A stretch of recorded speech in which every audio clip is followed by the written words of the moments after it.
VRs. AI is the other huge disruptive force, isn't it? It intersects in so many ways. AI tools can automate repetitive tasks, freeing up humans for more complex, creative, or strategic work, which could potentially make remote work even more feasible for certain roles. AI can analyze communication patterns to suggest better workflows or identify potential burnout risks, though that raises privacy concerns. AI-powered assistants can help schedule meetings, summarize documents, draft emails, essentially augmenting our abilities. Absolutely. AI can be a productivity booster, whether you're in the office or remote. Think about transcription services for meetings, translation tools for global teams, or AI helping personalize learning and development paths for employees, based on their skills gaps and career goals. But there's also the fear factor. AI potentially replacing jobs. I think it's more likely to change jobs, requiring people to develop new skills, particularly those involving creativity, critical thinking, emotional intelligence, and collaboration. Things AI isn't great at yet. That's the key. The need for continuous learning and adaptation. The skills required to thrive in this new landscape are evolving rapidly. Digital literacy is baseline now. But beyond that, skills like self-discipline, time management, proactive, communication, adaptability, and resilience are crucial, especially for remote workers. And for leaders, empathy, trust building, and the ability to manage distributed teams effectively are paramount. Are we equipping people with these skills adequately? That's a critical question. Traditional education and corporate training programs are playing catch-up, I think.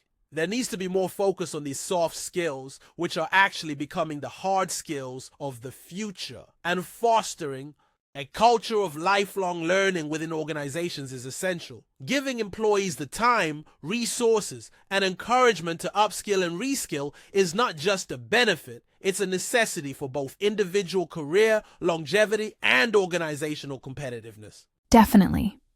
And thinking about competitiveness, the shift to remote work has opened up the global talent pool in unprecedented ways.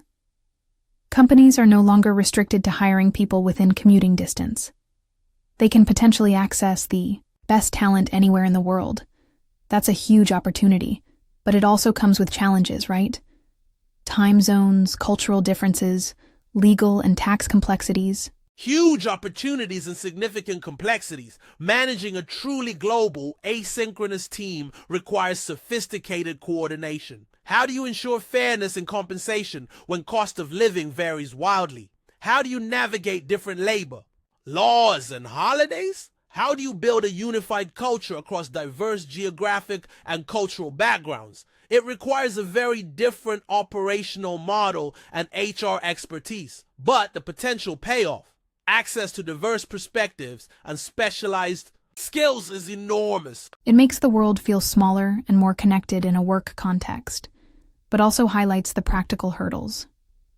It also puts pressure on local job markets, potentially. If a company can hire someone with the same skills for lower cost in another country, what does that mean for domestic wages and employment? It's a complex economic equation. It is, and it might accelerate the trend towards project-based or freelance work, the gig economy, as companies assemble teams with specific skills for specific projects from anywhere in the world, rather than relying solely on traditional full-time employees in one location. This offers flexibility for workers, but potentially less security. It's another layer of transformation in the nature of employment itself.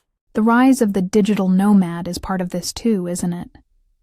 People taking advantage of remote work to travel and work from different locations.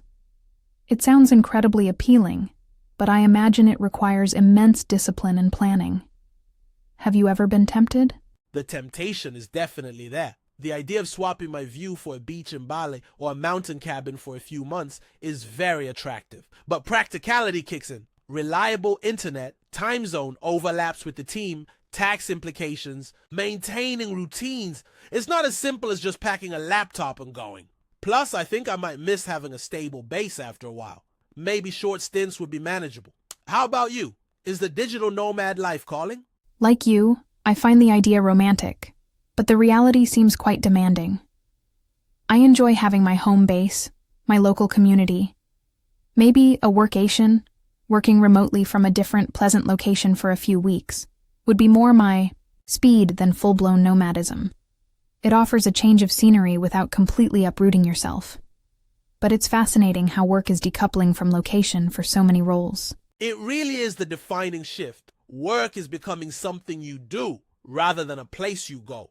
And this has profound implications, not just for individuals and companies, but for society as a whole. Think about the impact on cities. If fewer people commute daily, what does that mean for transportation infrastructure, downtown businesses, commercial real estate? It could lead to a revitalization of suburban or rural areas as people move further out seeking more space or lower costs. That's a really important point. The potential for decentralization. Less traffic congestion, potentially lower carbon emissions from commuting. There are environmental benefits, but also challenges for businesses that relied heavily on commuter traffic, cafes, shops, services in central business districts. We might see cities needing to repurpose office buildings and rethink the function of downtown areas, perhaps making them more residential or mixed use. Exactly. It's a ripple effect touching urban planning, transportation, local economies, even social structures. And we haven't even talked much about the mental health aspect in detail. While flexibility can reduce stress for some, the isolation of remote work, the blurred boundaries, and the always-on pressure can negatively impact mental well-being for others. Companies need to be proactive in supporting employee mental health in this new environment. Absolutely crucial. Providing access to mental health resources, encouraging regular breaks and time off, promoting a culture where it's okay to switch off, and training managers to spot signs of burnout and stress in their remote teams. It can't just be an afterthought. It needs to be integrated into the way work is structured and managed. Feeling connected to colleagues, even virtually, is also important for well-being. Those informal check-ins, the virtual water cooler chats.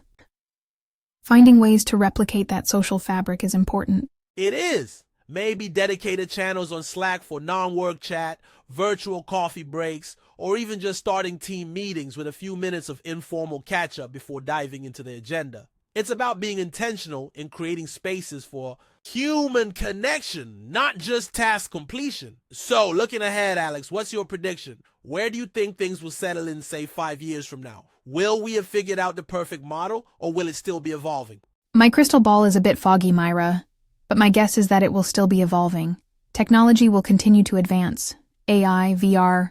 I largely agree with you. The forced experiment of the pandemic accelerated trends that were already underway and made widespread remote Intentional really does seem to be the recurring theme, doesn't it? Intentional communication, intentional collaboration, intentional culture building, intentional use of the office space, intentional support for well-being and development.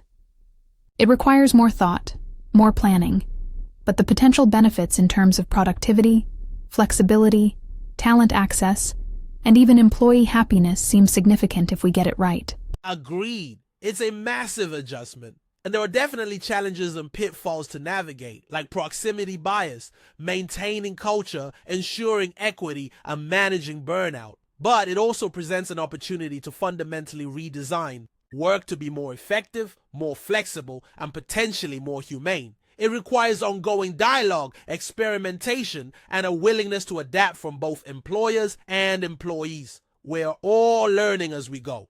We certainly are. It's like we're all participants in this huge, real-time experiment in the future of work. It's daunting, but also quite exciting when you think about the potential to reshape things for the better.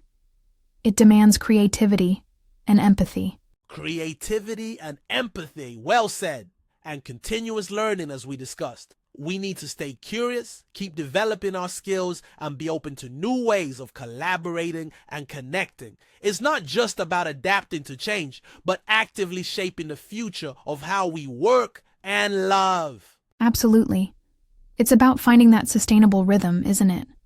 A way of working that supports business goals but also supports individual well-being and allows people to integrate work into their lives in a healthier way than perhaps the old 9 to 5, 5 days a week in the office model allowed for many. Finding that balance, that sustainable integration is the ultimate goal. And it's probably going to look slightly different for everyone. The rise of remote and hybrid work offers the potential for greater personalization of the work experience, catering to different needs and preferences, which could be incredibly powerful if managed well. It definitely feels like we've covered a lot of ground, Alex. From the initial chaos to productivity debates, collaboration tools, company culture, the role of the office, AI, global talent, mental health. It's such a multifaceted topic. It really is. And we've probably only scratched the surface. Each of those subtopics could be a whole conversation in itself.